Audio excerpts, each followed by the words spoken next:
আসানসোলের আরও একটি দর্শনীয় স্থান হচ্ছে ভান্ডার পাহাড়।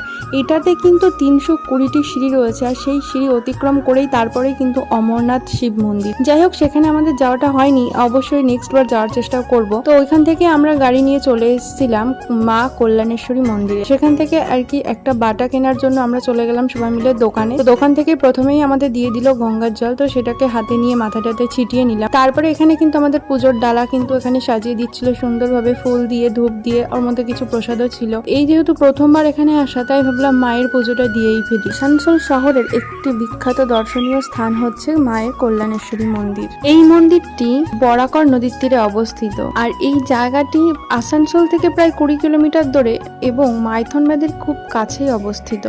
মন্দিরে ঢোকার পথেই কিন্তু অনেক দোকান রয়েছে, যেখান থেকে ভক্তরা মায়ের পুজো দেওয়ার জন্য প্রয়োজনীয় সামগ্রী কিনতে পারবে। অনেক দূর দূর থেকে কিন্তু ভক্তরা ছুটে আসে